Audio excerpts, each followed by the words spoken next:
back to the Amplified Podcast. My name is Jac Carnett. As always, I'm your host for today. We're glad to have you with us because we are right in the middle of an incredible story.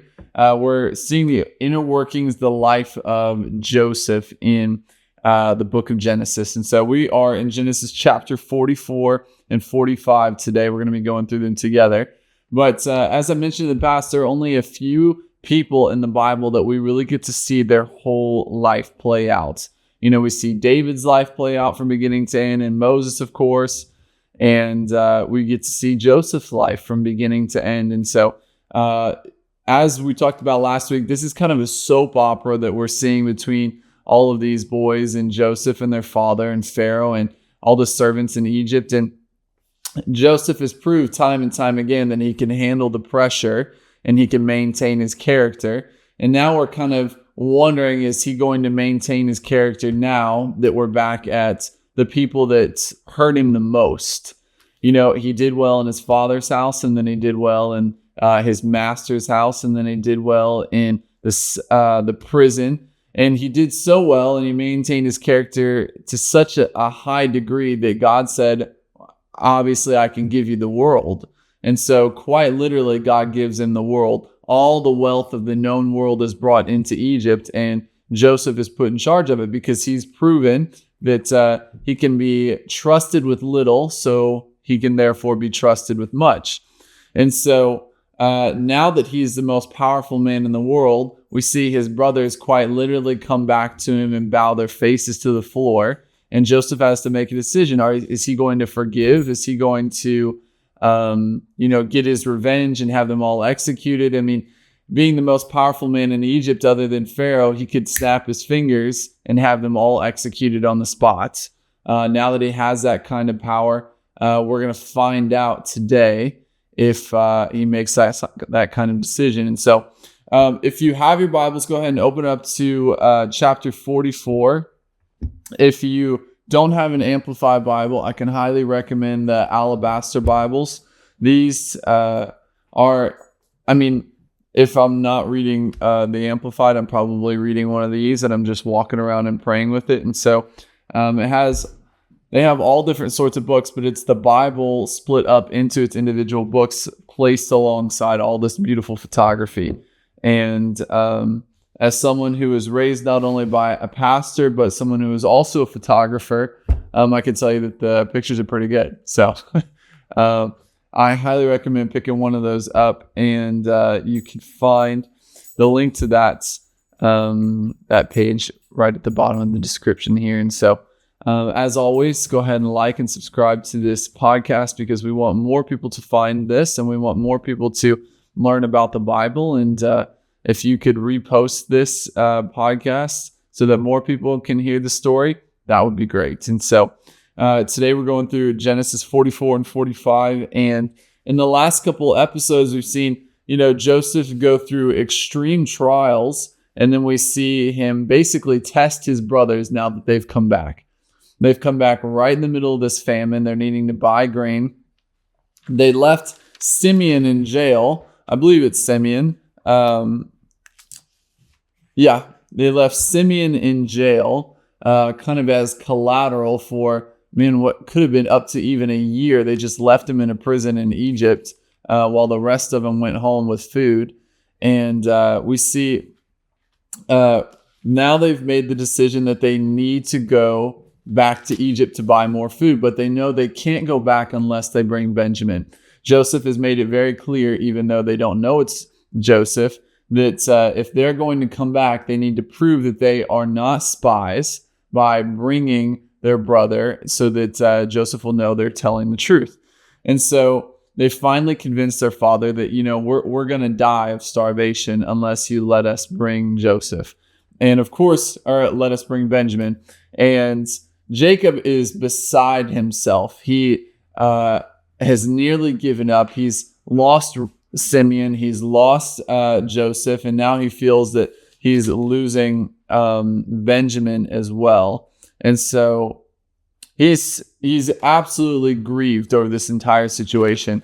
On top of the fact that all of his sons know that Joseph wasn't killed to begin with. And so just the weight in the air is just like decades of like this soap opera of their lives. And so today, hopefully, we're going to get to see the resolve of all that situation. And we're going to get to see a little bit of reconciliation as well. And so that's a bit of a spoiler, but let's go ahead and dive into it.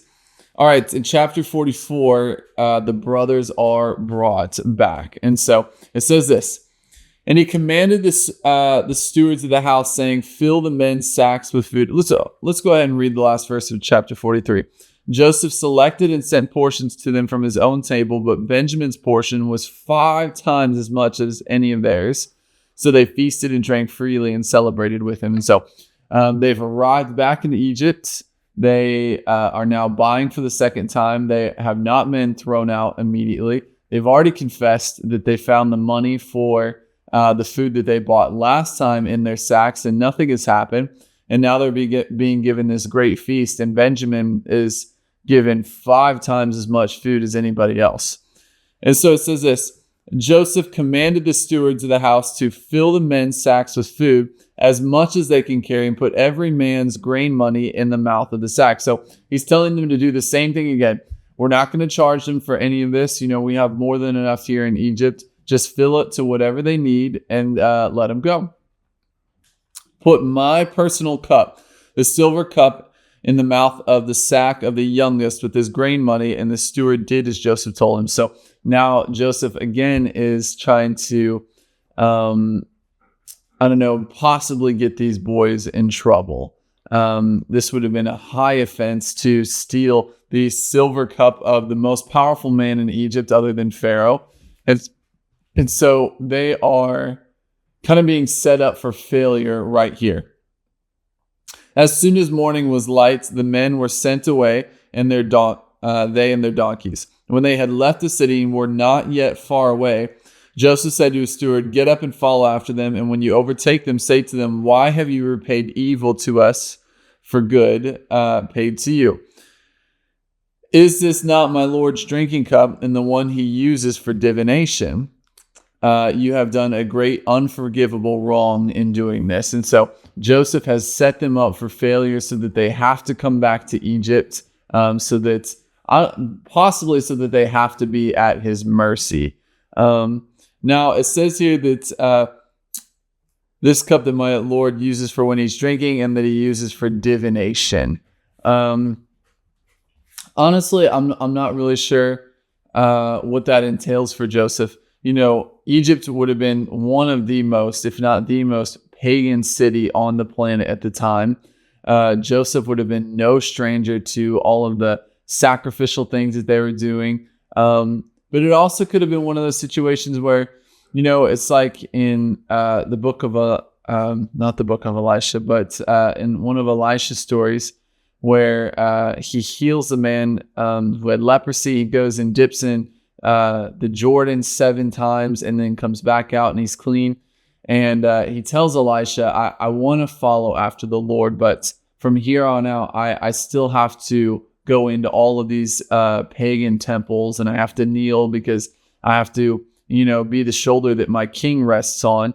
Would the Lord forgive me for those moments? My heart's not in it. And so we hope that possibly Joseph's heart's not in it, but if you're the second most powerful man in Egypt, then you probably have to toe the line a little bit of all of the, the pagan pageantry that's going on. And so you could kind of do what you want with that.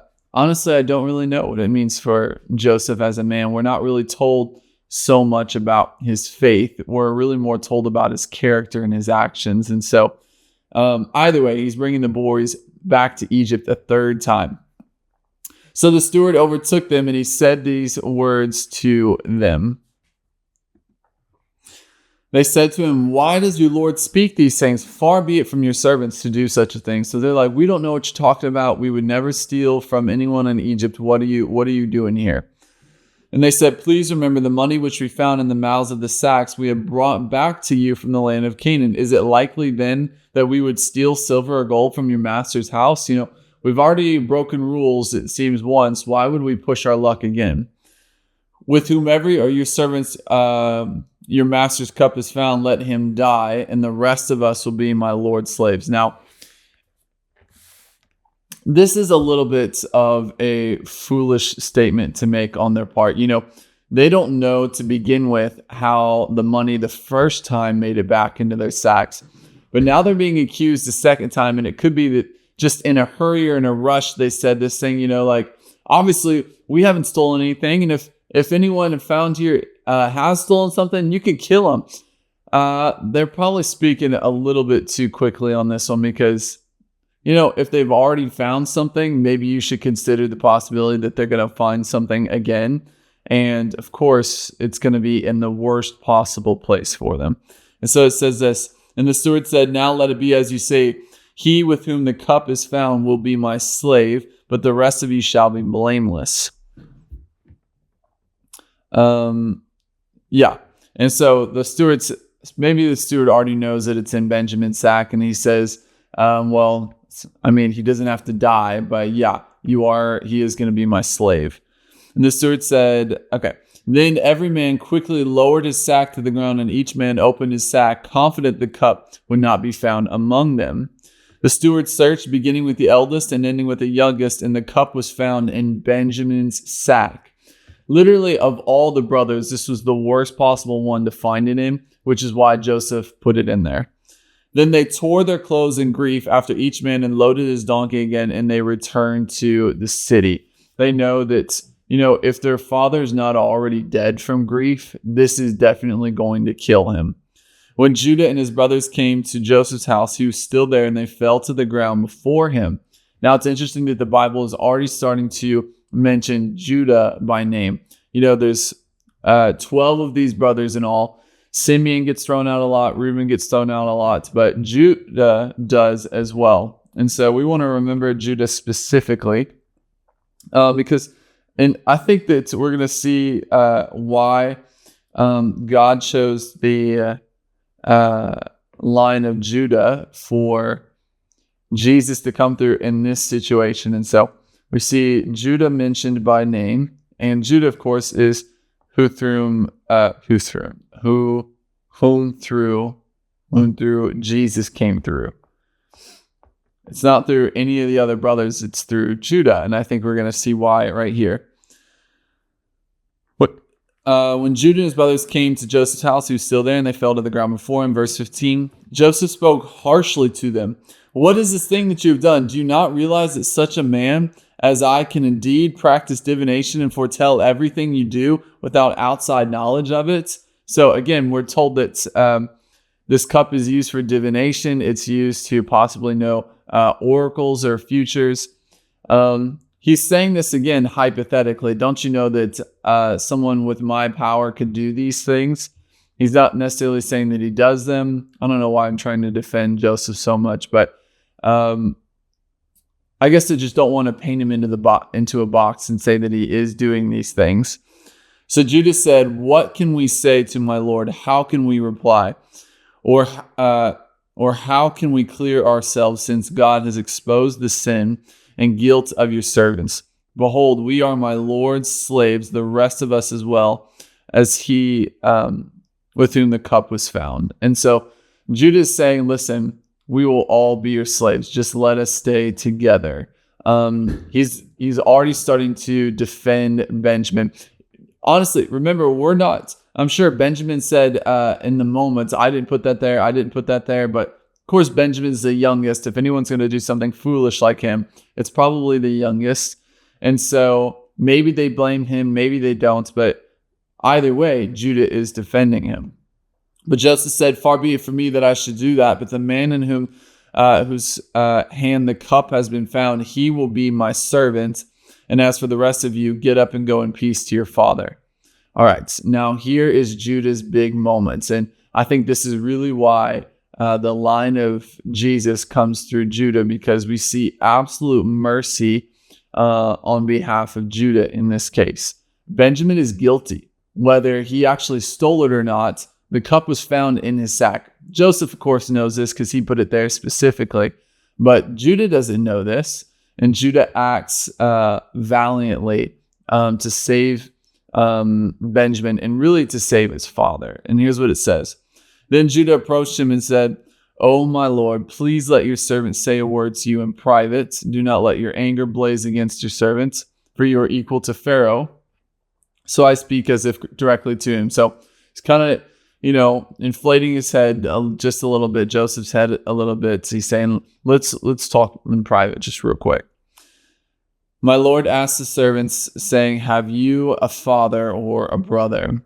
We have said to my Lord, 'We have an old father and a young brother, Benjamin, the child of his old age. Now his brother Joseph is dead.'" He's saying this to Joseph. "And he alone is left of the 2 sons born of his mother, and his father loves him. Then you said to your servants, 'Bring him down to me that I may actually see him.' But we've said to my Lord, 'The young man cannot leave his father, for if he should leave, his father would die.'" So again, he's reiterating how serious this is for their family. If Joseph really was just some random leader, especially in a pagan country like this with these foreigners coming in, he probably wouldn't give a crap what their father is going through. It's just some random family. He could just have them all killed off and just be done with the whole situation. And so it's valiant that Judah's even trying this sort of tactic, speaking to him privately at all. "But we said to my Lord, 'The young man cannot leave his father, for if he should leave his father would die.' You said to your servants, 'Unless your youngest brother comes with you, you shall not see my face again.' So when we came back to your servant, my father, we told him what my Lord had said. Our father said, 'Go back to Egypt and buy us a little food.' But we said, 'We cannot go down to Egypt. If our youngest brother is with us, then we will go down there. For we were sternly told that we cannot see the man's face unless our younger brother is with us." Again, we've talked about how the Bible might say something and then pause, and then in the story, they'll say again exactly what we just read. And sometimes it'll even say a third time to recap it. And so again, this lends credibility to the Bible, where this is not like this fantastical narrative, because you wouldn't say the same thing over and over again. It's the same in movies. If you're watching a movie or a TV show, you notice how you may watch an event happen, but there's someone in the story that doesn't know what just happened. And so when the first character comes and they tell this new person who doesn't know what happens, usually you don't have to sit there and wait for them to explain to this new person everything that just happened, because you just watched it. It would be redundant for the audience to then listen to someone describe to another person what just happened. And so a lot of times the camera will cut away, or they'll say, "This is what happened," and then it'll cut to the next scene. And then you're just supposed to assume, that now this person is in the know. But again, this was not written as a fantastical narrative. This was not written as really written to be, this fake story at all. This is real life. And so they're just writing down what happened. And in the story of Moses, it's redundant over and over, where God says, "This is what's going to happen." And then it happens. And then they will retell that story of this is what happened. And so again, this was not written to be, this like John Grisham narrative of a book. This is real life. This is what happened to these guys. And so that's just keep that in mind as you're reading all this together. And so Judah goes on. He said, "Your servant, my father, said to us, 'You know that my wife Rachel bore me only 2 sons. And one son went out from me, and I said, surely he is torn to pieces, and I have not seen him since.'" So everyone here by now thinks that Joseph's dead. Ironically, they're telling this to Joseph. "If you take this one also from me, Benjamin, and harm or an accident happens to him, you shall bring my gray hair down to Sheol and Star," which means you're going to kill me. If I lose Benjamin, I'm going to die. "Now, therefore, when I come to your servant, my father, and the young man is not with us, since his life is bound up with the young man's life, when he sees that the young man is not with us," he's telling this to Joseph, "he will die. And your servants will bring the gray hair of your servant, our father, down to Sheol in great sorrow. If I don't get Benjamin back home, it's going to kill Jacob. For your servant became security for the young man to my father, saying, if I do not bring him back to you, then let me bear the blame before my father forever. He's saying, I'm the one that guaranteed that I would bring back Benjamin. Now, therefore, please let your servant Judah remain here instead of the youth to be a slave to my lord, and let the young man go home with his brothers. That is the substitutionary sacrifice. That is, let me take his place. And that's what Jesus did. Many, many years later, let me take your place. Judah hasn't done anything wrong specifically in this story. He's done a lot of wrong things in his life. But he's saying, let me take my brother's place for the sake of my father. How can I go up to my father if the young man is not with me? For I fear that I would see the tragedy that would overtake my elderly father if Benjamin does not return. And honestly, it could also be that, we have Jacob here who has all these sons. Joseph is his favorite. The brothers sell off Joseph to Egyptians or Ishmaelite slave traders. And then they tell their father for 20 years, he's dead. He's dead. He's dead. It honestly could be that Judah, the one that we know moved away, is so bound up with grief that he's like, I have to do something to, ease my conscience. Because if I have to go home now after 20 years of telling my father that his son is dead when I know that he wasn't, and I also have to tell him that his other favorite son now is a slave in Egypt and he may never get to see him again, not only is it going to kill my father, it's going to kill me. And I think all the other brothers are feeling the same thing where they do not want to go home without Benjamin because, they probably feel like I cannot face my father at this point. I cannot see him in that state. I just can't do it anymore. I would rather see, in Reuben's case, he says, I would rather see my own sons die than have to live like this anymore. In Judah's case, he's saying, I would rather live as a slave here in this pagan city in Egypt and work for you, dude, than have to go home without Benjamin. That's how heavy this is for these boys. And so he's acting as Benjamin's defender, even though Benjamin is guilty. Benjamin didn't take the cup, but nonetheless, the cup was found with him. So, in a court of Egypt, he is guilty. It was found with him. Benjamin's, of course, going to say, that's not mine. That's not mine. I didn't put that there. I don't know where that came from, but, possession is 9/10 of the law. And so it's in his possession. So they're going to charge him with it and everything. And so Judah is acting as the defender in this case, a lot of the way that Jesus acts as our defender. Jesus wasn't guilty of anything. In this case, this specific case, Judah wasn't guilty of anything, but he was saying, I would rather, be the sacrifice than, it could probably even, this is pushing it a little bit, but it's almost as if Jesus is saying, I would rather be the sacrifice than see the heartache of my father over this great sin over this great sin. So I would rather be the sacrifice for the people than have to watch my father be in such grief over losing his children.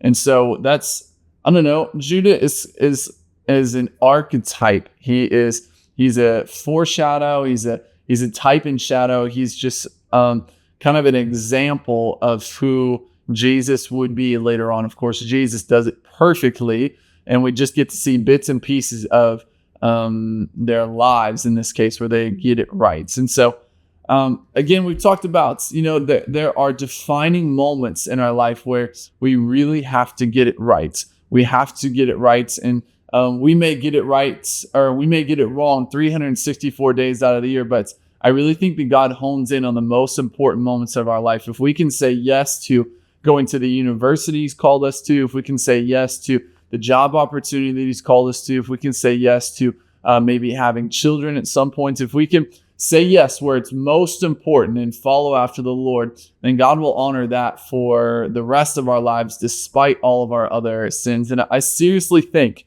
it's the gospel according to Jac that God brought Jesus through the line of Judah because Judah was willing to act this way.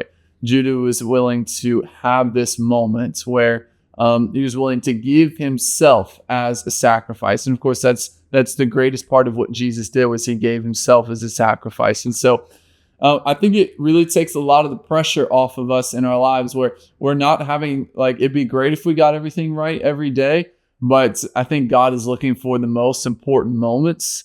And, were you a good father? Were you able to say yes when this job came along? Were you able to do this one thing that I asked you to do? John Bevere talks about that. I didn't ask you to do a million little things in your life. I asked you to raise these children. I asked you to just be an accountant. I asked you to be a missionary. Whatever it is, are you going to say yes? And it seems that Judah right here is saying, yes, I will take his place rather than go home and face my father without Benjamin. And so you can do with that what you want, but suffice it to say, Judah is being the substitution, the substitute for Benjamin. So then Joseph could not control himself any longer in front of all those who attended him. This is where Joseph reaches his breaking point. He can't handle, hiding the secret of who he is any longer. And he called out, "Have everyone leave me." So no man stood there when Joseph revealed himself to his brothers. And so now it's just the boys together, just the sons. There's no Egyptians left. Joseph wept aloud. That's the third time. He's crying out loud. And so in the last episode, we talked about how there's 3 times in the Bible when we see Jesus cry, and now in a kind of archetype or example as well, there are 3 times when we see Joseph weep. And we could get into the reasons why he weeps, but nonetheless, he's weeping because of his grief and his compassion for his brothers. And I think Jesus does the same exact thing.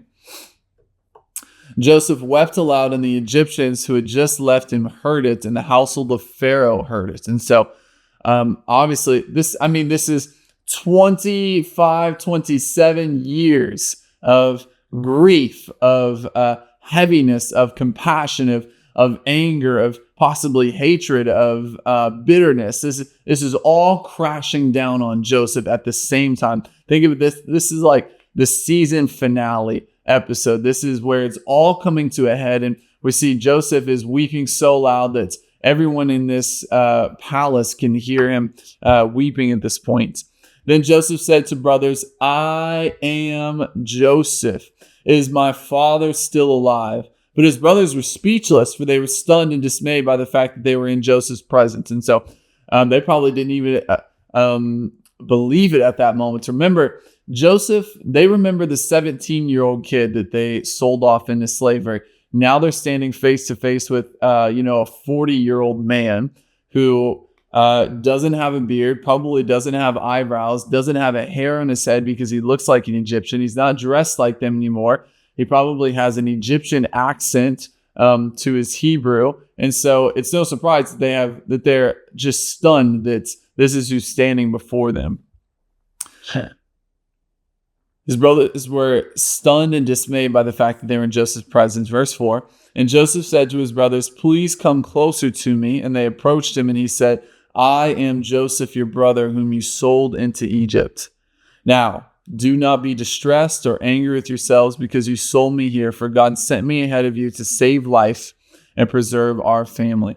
So Joseph is able to see the purpose in why he's here. I don't know why God allows tragedy to happen. Of course, it was a great tragedy that Joseph was sold off into slavery, but Joseph obviously has been able to find his purpose in why this happened. And so, a lot of us go through different tragedies in life, and I hate it when movies say, this was God's providence that this tragedy happened. I don't think God sends tragedy on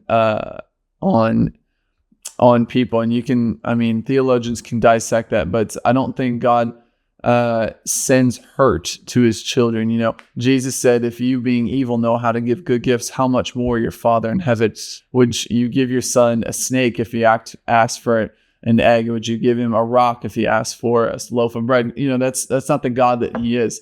But God does sometimes allow trials and difficult times to happen to us in life. Sometimes because it's of our own consequences. we make bad decisions. It's not God's fault that you landed in jail cell.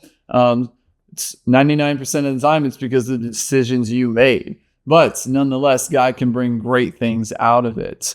And Joseph has obviously come to that conclusion that, God allowed this thing to happen to me so that something far, far, far greater, I could feed the entire world level great, could happen. This is also him forgiving his brothers right here. Don't be dismayed. Don't be angry with yourselves. I've worked through it. I've forgiven you. This is a huge moment for them.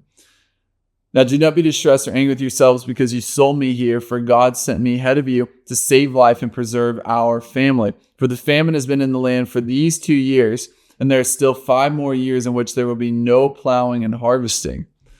God sent me to Egypt ahead of you to preserve for you a remnant on the earth to keep you alive by a great escape. Time and time again, we see the Bible talk about a remnant. A remnant is... we use that word mainly for carpet actually today, and that's still a pretty good example. But think about if you had a large piece of carpet and all of it's messed up, it's all dirty, it's all ripping and torn apart, but one little corner down here looks good. This corner down here looks good. So you could cut off this corner right here, and from the pattern you see here, you could build, or you could print or build an entirely new blanket all right here. And so you can take this one little remnant and use it as a pattern to create something entirely new. And God is willing time and time again. God is even willing with Moses to make this remnant one person. He's so upset with all of Israel that God's like, forget them all. I'm done with them. I'm going to start over with you. I got time. You got time. I'll just start over with you and your family. And of course, Moses says, you can't do that. Please do not do that. Give these people another chance. But God is not afraid to use a remnant, and it's often the remnants, the faithful that remain, that God can do the most with. I honestly believe that God can do more with this little square of faithfulness, this little remnant piece, than it can with all of the multitudes and finances and greatness and all the other that's not usable. God can do more with just a little bit that's willing to be faithful than he can with all of the great multitudes that are not going to be faithful, even if they have great skill, great money, great strength, all the other things. It's about faithfulness. And so Joseph can see that he's been put here to preserve a remnant for God and his people. So now it was not you who sent me here, but God, and he has made me a father to Pharaoh, Lord of all his household, and a ruler over all the land of Egypt. So it's possible, that even Joseph is older than Pharaoh. He's calling himself a father to Pharaoh. Pharaohs were often very, very young men when they became kings. And so, it's possible that Joseph really is the most powerful man in the world at this point. And it's crazy. They sent him into slavery, probably with a broken leg, into, slavery 20 years before, but now they're standing here and God has made him the most powerful man in the world. So Joseph says, hurry up and go to my father and tell him, your son Joseph says this to you, God has made me Lord of all of Egypt. Come down to me, do not delay. You shall live in the land of Goshen, the best pasture land of Egypt, and you shall be close to me, you and your children, and your grandchildren, your flocks and your herds, and all that you have. So we can look at a map real quick of Egypt. So this is the Nile Delta right here in the center, and then the Nile moving down this way. And the best lands would have been the lands that were most fed by the water, and that's Goshen right here. This is, your Palisades. This is your Upper East Side of Manhattan. This is, Martha's Vineyard. This is the nicest place to live right here. And God is taking them out of the land of Egypt temporarily from over here and placing them in the best land in the world and the most profitable land in the world. And he's really going to give all of the riches of Egypt to them multiple times over. He's given it to Joseph now. He's giving it to the people again with Moses 400 years later. Time and time again, God is willing to, for faithfulness' sake, give us all the wealth that we need. And so you don't need to turn that into all prosperity theology, but God does it in this case. And so it says, there I will provide for you and sustain you so that you and your household and all that you are may not become impoverished, for there are still 5 years of famine to come. Look, your eyes see and the eyes of my brother Benjamin see that I'm speaking to you personally in your language and not through an interpreter. So he's saying this like, I can see the dumbfound look on your faces. I can see that you only like halfway believe me right now that I'm your brother, but I'm speaking to you in the language that you didn't know that I knew. I'm not using the interpreter. Open your eyes. I am your brother. Now you must tell my father all of my splendor and power in Egypt and of everything that you have seen, and you must hurry and bring my father down here. So he's like, listen, I know that dad's getting old. I need you to get him here as quickly as possible so that I can see him before he dies. Then he embraced his brother Benjamin's neck and wept, and Benjamin wept on his neck. He kissed all his brothers and wept on them, and afterward his brothers talked with him. When the news was heard in Pharaoh's house that Joseph's brothers had come, it pleased Pharaoh and his servants. Then Pharaoh said to Joseph, tell your brothers, do this, load your animals and return to the land of Canaan without delay. Get your father and your household and come to me, and I will give you the best land in all of Egypt, and you will eat the finest produce of the land. So again, Joseph's already said this. It's kind of like, Pharaoh does what I say, so he's going to do it. But, Pharaoh's even reiterating, go get all of your household, go get everything you own, bring it back here. I'm going to put you in the best land possible. I'm going to put you in the most beautiful area. Why wouldn't Pharaoh want to give Joseph the best land? I mean, the reason why they're alive, the reason why all of the wealth of the world is focusing in on Egypt is because of Joseph and because he was faithful to the Lord. So why wouldn't Pharaoh give him the best? And it says this, now you, my brothers of Joseph, are ordered by Pharaoh, do this, take wagons from the land of Egypt for your little ones and for your wives, and bring your father and come. Do not be concerned with your goods, for the best of all the land of Egypt is yours. Then the sons of Israel did so, and Joseph gave them wagons according to the command of Pharaoh, and gave them provisions for the journey. So it's kind of like Pharaoh saying, don't even worry about, carrying all your stuff. I'm going to send, a fleet of U-Hauls with you that you can bring all of your stuff back. And don't even bother, packing up all the sheep and everything. Just sell them off there and come back here with what you want, and we're going to give you everything that you sold off there, and you can have double. And so why wouldn't Pharaoh want to bless his brothers? To each of them, Joseph gave changes of clothing, but to Benjamin, he gave 300 pieces of silver and 5 changes of clothing. So again, this family loves to play favorites. I mean, they love to play favorites. Time and time again, we're seeing special treatment being given to these boys. And they love to play favorites. So, if you have a favorite like my great-grandmother did, I think you're all right. Okay, especially if that favorite was me, because it was. To his father, he sent the following 10 male donkeys loaded with the good things of Egypt, and 10 female donkeys loaded with grain, bread, and provision for his father to supply all were with him on the journey. So he sent his brothers away, and as they departed, he said to them, see that you do not quarrel on the journey about how to explain this to your father. So they went up from the land of Egypt and came to the land of Canaan to Jacob, their father. It's very interesting that Joseph would take time to say, don't fight about how you're going to tell him. It's possible that he's even sending all of this nice stuff with him just as kind of a letter of proof of what we're telling you is correct. And of course, this is hard as well. This is, the moment that they've kind of dreaded now for 20 years, where they have to go. I mean, at face value, if you just read this chapter, it looks great. Oh my gosh, they get to go home and tell their father that Joseph is alive.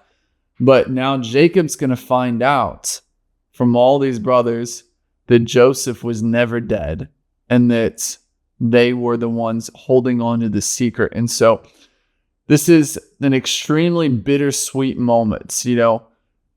They have kept this secret from their father for a generation now.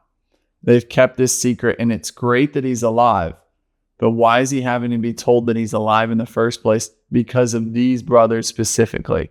And it could be that Joseph and Pharaoh are sending all of this stuff with him just to soften the blow, just to, soften the blow of the fact that, you're telling him something great, but you're only telling him this thing because you tried to kill me off those years ago. And so this is, to be a fly on the wall in that room would just be crazy.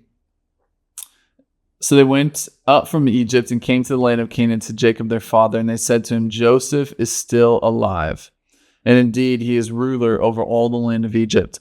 But Jacob was stunned, and his heart almost stopped beating because he did not believe him. This is a huge moment for the family.